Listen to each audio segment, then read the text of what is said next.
দিত কে দে খোদা কে জানা অন্ধকারে আদম ঘরে কেমনে রইব দয়াময় সেই দিনেতে আদম ঘরেতে নূরের আলোকে জ্বালায় বলো গো শুনতে চাই জোরে বলো খুব খেয়াল আমার নবীর নূর সব জায়গাতে ইউনুস নবী মাছের পেট থেকে বাইরে এসেছেন আমাদের নবী পাকের নূরের ওসিলায় ইব্রাহিম খলিলুল্লাহ নামায়ে নমরুদ থেকে উদ্ধার পেয়েছেন আমাদের নবীর নূরের ওসিলায় এজন্য গজল এখানেও আছে নমরুদের ওই অগ্নিকুণ্ড দাও দাও করে জ্বলে যায় দাও দাও করে জ্বলে যায় নমরুদের ওই অগ্নিকুণ্ড দাও দাও করে জ্বলে যায় যে অগ্নিতে খলিলুল্লাহ আরামেতে বসে রয় কার ওসিলায় সেই অগ্নিতে ফুল বাগিচা পয়দা হয় বলো গো শুনতে চাই জোরে বলো আব্বাজি আমার খুব ভালো করে ব্রেনের ভিতরে রাখুন আদম আলাইহিস সালাতু সালামের কাছে নূরটা দেওয়া হলো আদম নবী বললেন আমি একবার দেখবো আল্লাহ আমাকে নূর মোবারক দেখার আদম নবী শাহাদাত উংলিতে নূর চমকে দেওয়া হলো আরো জোরে বলুন না সুবহানাল্লাহ এখন আদম নবী দেখছেন আর বলছেন জাহেরেতে তুমি পুত্র আদম তোমার পিতা হয় বাতেনেতে তুমি পিতা আদম তোমার পুত্র হয় তা না হলে পিতার কোলে পুত্রর জন্ম কেমনে হয় বলো গো শুনতে চাই জোরে কর শরিয়াতের বাজারে আমাদের নবী আদম নবীর সন্তান কিন্তু হাকিকাতের বাজারে আমাদের নবী বাপ আদম হলো তার সন্তান নবী না হলে আদম তৈরি ঠিক কি না বলে ঠিক কি না বন্ধুরে আমার আদম আলাইহিস সালামের কাছে নূর মোবারক ওখান থেকে আদম আলাইহিস সালামের জোড়া জোড়া পুত্র সন্তান হয়ে বাবা একটি ছেলে একটি মেয়ে হঠাৎ করে আল্লাহ পাক একা একটি সন্তান দিলেন ওই সন্তানের নাম রাখা হলো শীষ আলাইহিস সালাম যত পুত্র কন্যা জন্ম নিয়েছে তাদের মধ্যে সব থেকে শ্রেষ্ঠ হলো শীষ পয়গম্বর আরো জোরে কোন সুবহানাল্লাহ আদম নবী থেকে ওই নূর শীষ নবীর কাছে গেল আব্বা আমার ওই নূর ওখান থেকে জানাবে আনুশের কাছে গেল আনুশ থেকে ফেনানের কাছে ফেনান থেকে আপনার মেহলাইলের কাছে ওখান থেকে ইদ্রিস আলাইহিস সালামের কাছে আব্বা আমার ওখান থেকে জানাবে মোতামার শেলাকের কাছে 969 বছর থাকলো লামাকের কাছে 770 বছর থাকলো ওখান থেকে বাবাজি আমার নূহ আলাইহিস সালামের কাছে ওই আমাদের নবীর নূর 1000 বছর থাকলো আরো জোরে বলুন সুবহানাল্লাহ আব্বাজি আমার ওখান থেকে জানাবে শাম থেকে ফাকসাদ থেকে হুদ আলাইহিস সালামের কাছে নূর এসেছে ওখান থেকে জানাব শালিজ পেয়েছেন ওখান থেকে ফালিজ পেয়েছেন ওখান থেকে আশরু পেয়েছেন ওখান থেকে উনহুর হতে হয়ে জানাব তারিখের কাছে ওই নূর এসেছে তারিখ থেকে ইব্রাহিম আলাইহিস সালামের কাছে নূর এসেছে ইব্রাহিম আলাইহিস সালাম থেকে ইসমাইল নবীর কাছে ওই নূর এসেছে হযরত ইসমাইল আলাইহিস সালাম থেকে নি জানাবে কেজার ওই নূর পেয়েছেন ওখান থেকে হামাল পেয়েছেন ওখান থেকে সাবিত পেয়েছেন ওখান থেকে ইয়াসি পেয়েছেন ওখান থেকে উদ পেয়েছেন ওখান থেকে আদনান পেয়েছেন ওখান থেকে মুঈদ পেয়েছেন ওখান থেকে নাজার থেকে মুফিদ থেকে ইলিয়াস থেকে মোদারেকা থেকে খাজিমা থেকে কেনানা থেকে নাজার থেকে মালিক থেকে ফিহির থেকে গালিব থেকে লুদি থেকে কাব থেকে মুর্রা থেকে কেলাব থেকে কসি থেকে আব্দে মান্নাফ আর আব্দে মান্নাফ থেকে হাশিম আর হাশিম থেকে ওই যে সাহেবা যার নাম আব্দুল মুতাল্লিব কথা বুঝেছে আমাদের বংশ। সাহেবা আব্দুল মুতাল্লিব পরিচয় হলো। আব্বাজি আমার আব্দুল মুতাল্লিবের পেশানিতে নূর ঝলক মারে, কোন সন্তানের কাছে নূর গেল না। আব্বা আমার ওই নূর দ্বিতীয় পক্ষে বাবা আবু তালিব এলো, আবার আব্দুল্লাহ দুনিয়ায় এলেন। আব্বা আমার আমাদের নবীর নূর আব্দুল্লাহ রাদিয়াল্লাহু তাআলা আনহুর কাছে, আর হযরতে আলী রাদিয়াল্লাহু তাআলা আনহুর নূর হযরতে আবু তালিবের কাছে। এখন এক শ্রেণীর মানুষ বলে আবু তালেব জাহান্নামী, নাউজুবিল্লাহ বলেন।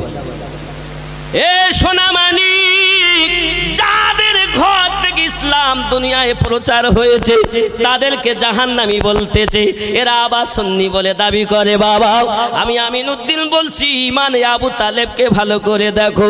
যে ঘর থেকে ইসলাম তুমি পেলে ওই ঘরে আবু তালিবকে তুমি বেঈমান বলে দিলে। তুমি তো মুসলমান নও, তুমি তো মুসলমান নামে কলঙ্ক হয়ে গেছো। একবার খেয়াল করো, হযরতে আলী রাদিয়াল্লাহু তাআলা ওই নূর, আপনি কহো কাপে যান, দেখুন আলী রাদিয়াল্লাহু তাআলা নূর কোন নূর, সিদ্দিক আকবরের নূর কোন নূর, উসমান জিন্নুরাইনের নূর কোন নূর, ওসমান হযরত ওমর রাদিয়াল্লাহু তাআলা নূর কোন নূর। আপনার জানা দরকার আমার নবী পাকের নূর মোবারক থেকে আমার আল্লাহ পাক রব্বুল ইজ্জত খাস করে 4টি নূর তৈরি করেছেন। ডাইনে আবু বকর রাদিয়াল্লাহু তাআলা আনহুর নূর, বামে আপনার ওমর রাদিয়াল্লাহু তাআলা আনহুর নূর। হে বাবাজি, সামনে আপনার উসমান জিন্নুরাইনের নূর, পিছনে ছিল হযরতে আলী রাদিয়াল্লাহু তাআলা আনহুর নূর। এই আলী যে ঘরে জন্ম নিলেন, তোনার আব্বা জানের নাম হযরতে আবু তালিব। আজকের কথা নয়, রূহের জগতে সিদ্ধান্ত হয়ে গেছে আলী আবু তালেবের ঘরে আসবে। আজ যারা ওলি ওলি করে পৃথিবীতে, সে যে দেশেরই হোক, ওলি আল্লাহ যারা দাবিদার,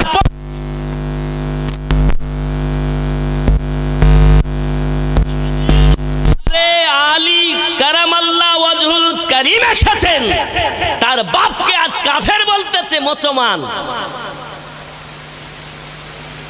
তুমি কের মুসলমান গো?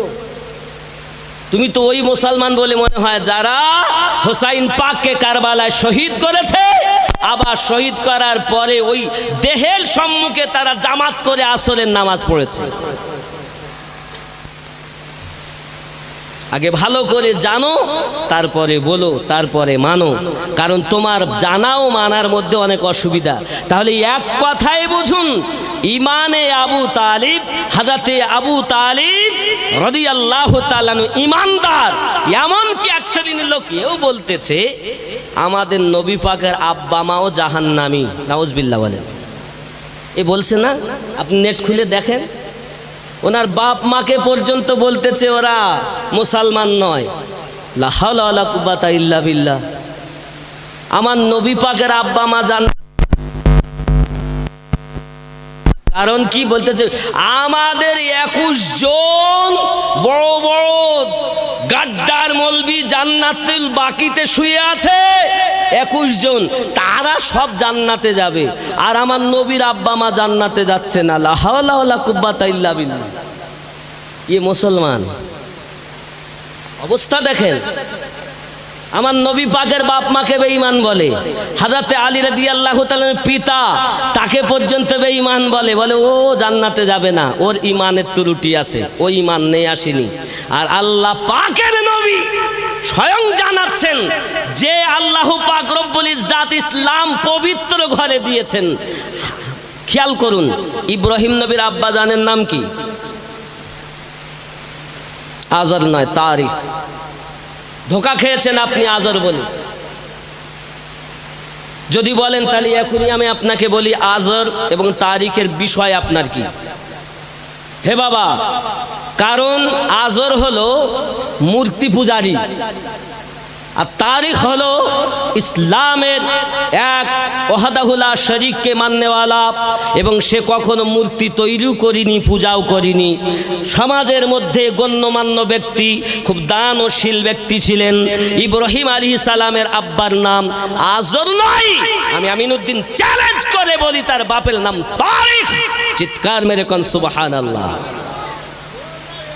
আপনার জানাতে ত্রুটি আছে, এজন্য এখানে আগেই বলা হয়েছে তারিখ এ সম্পর্কে। দেখুন হযরত ইব্রাহিম আলাইহিস সালাম যে নূরটা এসেছে, হযরতে আশুরু হতে হয়ে জানাব তারিখ, তারিখ কেউ আবার বলেছেন তারিখ, আবার কেউ বলেছেন তারিখ। এ হলো ইব্রাহিম নবীর আব্বা। হে বাবাজি আমার, কারণ আল্লাহ পাক বেঈমানের ঘরে কখনো দেবেন না, ইসলামটা দেবেন ঈমানের জায়গাতে।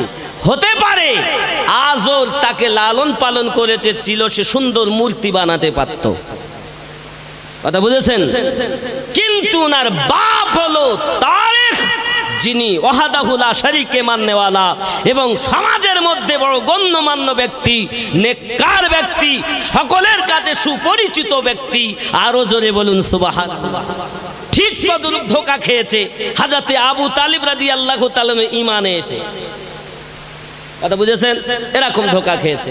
অনেক কথা আব্বা আমার, ও বিষয় আবার অন্যদিন ইনশাআল্লাহ আলোচনা হবে।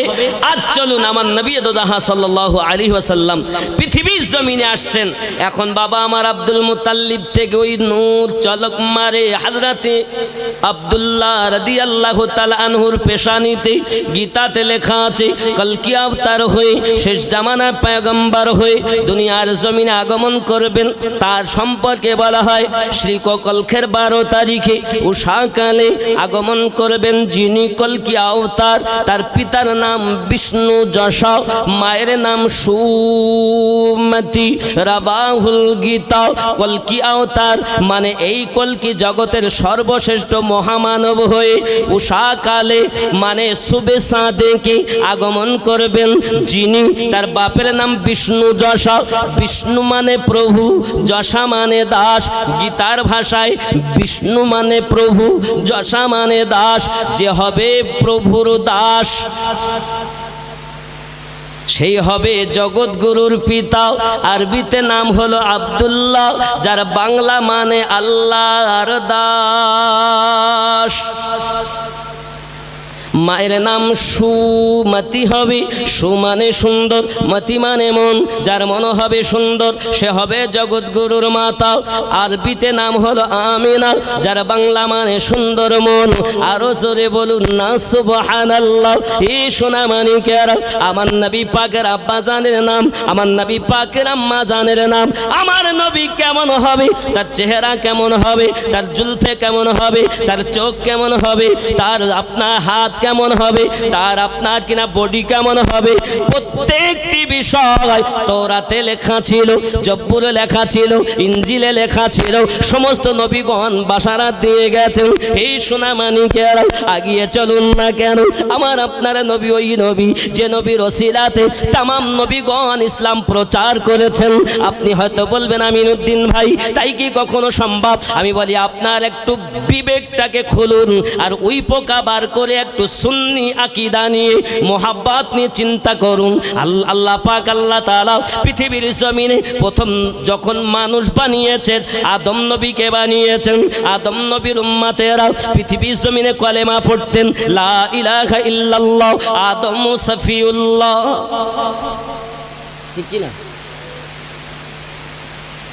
আদম নবী নিজে পড়তেন লা ইলাহা ইল্লাল্লাহু মুহাম্মাদুর রাসূলুল্লাহ, সুবহানাল্লাহ। ইব্রাহিম নবী তিনি কলেমা পড়তেন আলাদা, আর সমস্ত উম্মাতগণ পড়তেন লা ইলাহা ইল্লাল্লাহ ইব্রাহিমু খলিলুল্লাহ। ইব্রাহিম নবী নিজে পড়তেন লা ইলাহা ইল্লাল্লাহ মুহাম্মাদুর রাসূলুল্লাহ। জোরে বলুন সুবহানাল্লাহ, জোরে কোন সাল্লাল্লাহু আলাইহি ওয়াসাল্লাম। জোরে বলুন না ইয়া রাসূলুল্লাহ, আর জোরে বলুন ইয়া রাসূলুল্লাহ। হাজরতে খুব সারমর্ম একদম ঈসা নবীর কাছে আসে, যিনি বাশারাত দিলেন সূরা আস-সফের 6 নম্বর আয়াতে, 61 নম্বর সূরা 6 নম্বর আয়াত। তিনি বললেন আমার নবী পাক দুনিয়ায় আগমন করার 500 বছর আগে আব্বাজি আমার তিনি বললেন, কি বললেন? একজন নবী আসবেন মুবাশশিরাম বিরাসূলি, একজন নবী আসবেন দুনিয়ার বুকে, যার নাম হবে কি? ইসমুহু আহমদ, তার নাম হবে আহম্মদ। জোরে বলুন। হে বাবাজিরা আমার, আসুন আগে হযরত ঈসা নবী পড়তেন লা ইলাহা ইল্লাল্লাহ মুহাম্মাদুর রাসূলুল্লাহ সাল্লাল্লাহু আলাইহি ওয়াসাল্লাম, কিন্তু উম্মতগণ পড়তেন লা ইলাহা ইল্লাল্লাহ ঈসা রূহুল্লাহ। সব নবী আমাদের যে কলেমা নবীগণ পড়েছেন সেই কলেমা। জোরে বলুন। কথা বোঝা যাচ্ছে? আমার কথা কি বুঝতেছেন আব্বাজি আমার? তাহলে নবীদের কলেমা আমাদের কলেমা। এখন আপনি হয়তো বলবেন, ভাই যদি তাই হয় তাহলে আমাদের নবী কি কলেমা পড়েছেন? আচ্ছা, আমাদের নবীর কি কলেমা ছিল বলবো নাকি? একটু জোরে কোন সুবহানাল্লাহ, আরো জোরে সুবহানাল্লাহ। আব্বা আমার খুব খেয়াল, আমাদের নবী সাল্লাল্লাহু আলাইহি ওয়াসাল্লাম সম্পর্কে অনেক কথা আপনাদের মাঝে ইনশাআল্লাহ তাআলা ঘুরে বেড়াচ্ছে, বলা যাবে। কি অসুবিধা হচ্ছে? একটু দরুদ আল্লাহুম্মা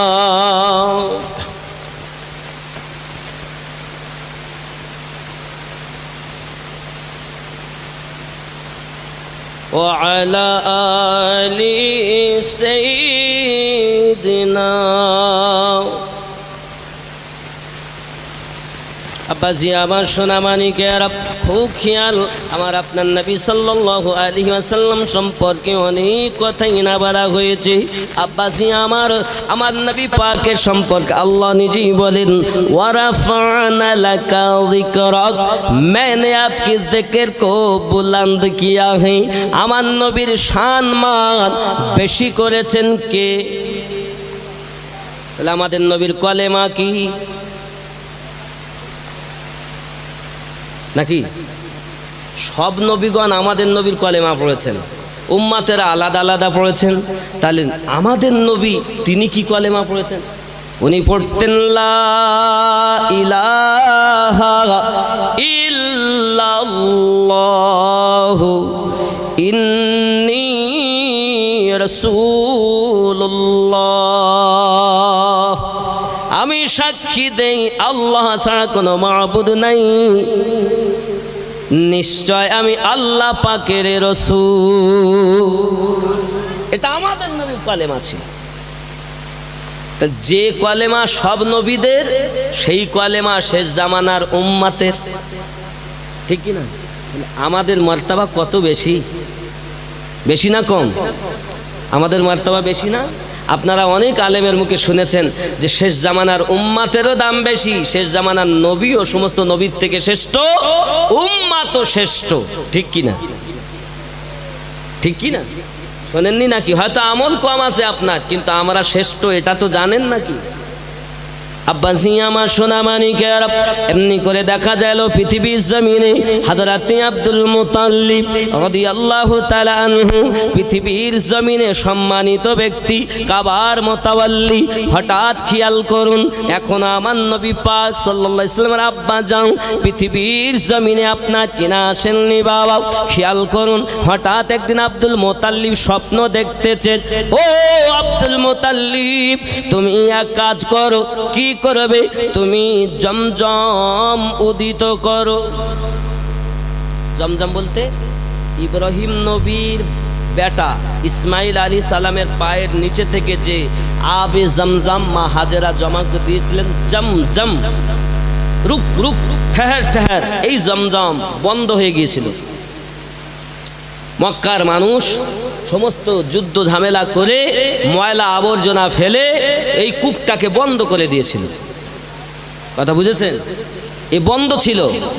হঠাৎ আব্দুল মুতাল্লিব স্বপ্ন দেখছেন যে তুমি জমজম খোঁড়ো। অনেক এলাকার মানুষেরা, বড় বড় নেতারা এই জমজম খুঁড়তে গেছে, কিন্তু মাঠের মাটি কেটে শেষ করে ফেলেছে, কিন্তু গর্ত পায় না।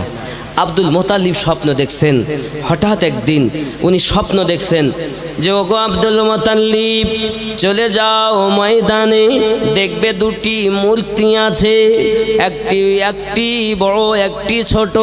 এই দুটি মূর্তির মাঝখানে একটা কাক আসবে, এসে আপনার কিনা ঠোঁট দিয়ে চোঁচ মারবে, ওইখানে তুমি খুঁড়বে, ওইখান থেকে কূপ উদিত হয়ে যাবে।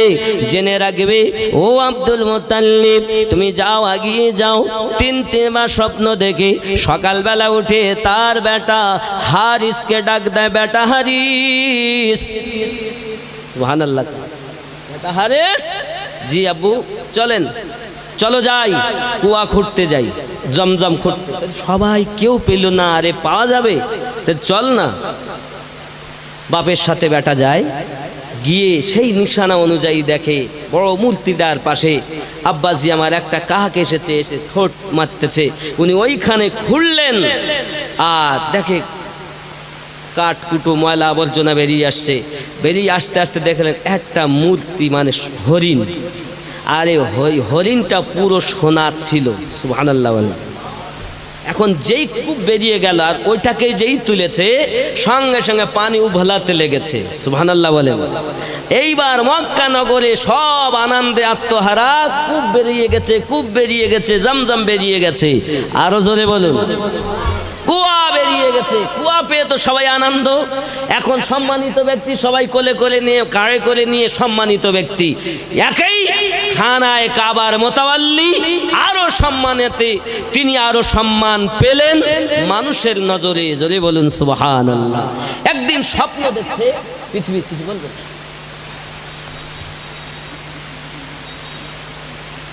ওর কয়েকদিন থেকে এই ওয়াজ শুনছে সব না, আমি একটু শুনলাম বলে আমার নবী পাক সাল্লাল্লাহু আলাইহি ওয়াসাল্লামের কথা একটু বলবেন, তাই আমি বলছি।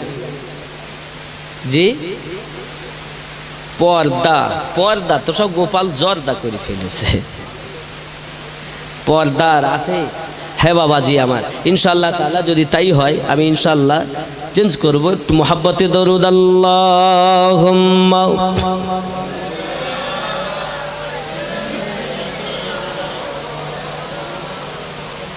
وعلى آل سيدنا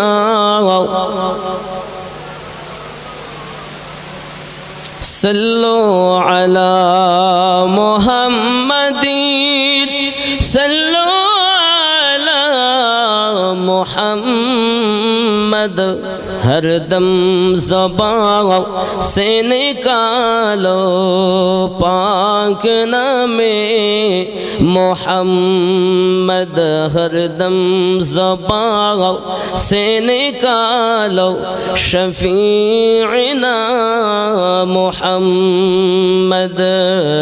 अल्लाहुम्मा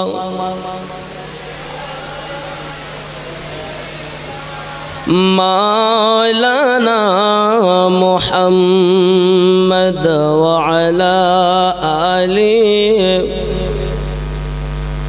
मौलाना सल्लल्लाहु अलैहि वसल्लम। আব্বাজি আমার নবী দুজাহান সাল্লাল্লাহু আলাইহি ওয়াসাল্লামের বর্ণনা করে শেষ করা যায় না, কারণ আল্লাহ নিজেই বলেন ওয়ারাফা'না লাকা যিকরাক, আমি নিজেই আপনার জিকিরকে বুলন্দ করেছি। আরো জোরে বলুন। নবী না হলে আমরা এখানে কেউ আসতাম না, জীবন পেতাম? আপনারা কেউ আসতেন? নামাজ এনে দিয়েছেন কে? এনে দিয়েছেন নবী। দিয়েছেন কে? আল্লাহ। কোরআন নবী এনে দিয়েছেন, আল্লাহ ডাইরেক্ট দেননি। আল্লাহ দিয়েছেন নবী পাক কাছে, আর জিবরাইল আমিন এনেছেন আস্তে আস্তে আস্তে আস্তে করে। এই কোরআন দুনিয়ায় এসে 30 পারা হয়নি, আগে থেকেই ছিল। যখন যেমন প্রয়োজন হয়েছে আল্লাহ পাক তখন সেটা অবতীর্ণ করেছেন। জোরে বলুন সুবহানাল্লাহ।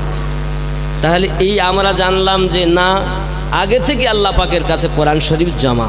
যাই হোক, পৃথিবীতে আমরা কোরআন পেয়েছি নবী পাকের ওসিলায়, নামাজ পেয়েছি, জীবন পেয়েছি, সব আমাদের নবীর ওসিলাতে। নবী না হলে আমাদের জীবনও পাওয়া যেত না, ঠিক কিনা? তাহলে ভালোবাসতে হবে কাকে?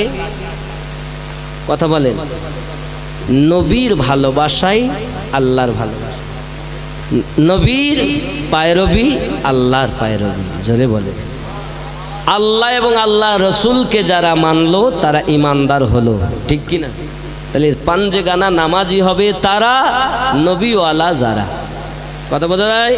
জি আব্বাজি আমার, এখন ইসলামের মধ্যে পর্দা হলো ফরজ। কি খালি মেয়েদের না ছেলেদেরও? ছেলেদের এই বুক দেখবেন অনেক সময় অনেক আলগা থাকে, শীতের সময় হয়তো কম, বলছেন নাভির নিচে থেকে গিটের উঁচু পর্যন্ত ঢেকে রাখে না। আমরা ফরজ তরফ করি, আবার এমন পোশাক পরি যে পোশাকগুলো ছেঁড়া, পাছা দেখা যায়, হাঁটু দেখা যায়, যায় না? আবার ওরাই নেই ভদ্র পোশাক, আছে না নাই? আব্বা আমার, এই তো সব নবীওয়ালা। আরো দেখুন, মহিলারা 10 হাত কাপড় কলা গাছের মতো জড়িয়েছে, কাঁধে মেরেছে সিফটি পিনার হুকিং, ঘাড়ে ঝুলিয়েছে ধেনাচিকা একটি ব্যাগ। ছেলেরা তোরা ঘুরে ঘুরে আমার দিকে দেখ, লাম খালি মিম খালি নুনের পেটে এক নোক্তা, ওরুমা ফাঁকা নিমতলা খালি কপালেতে এক নোক্তা। এ কি বড় বিহায়া!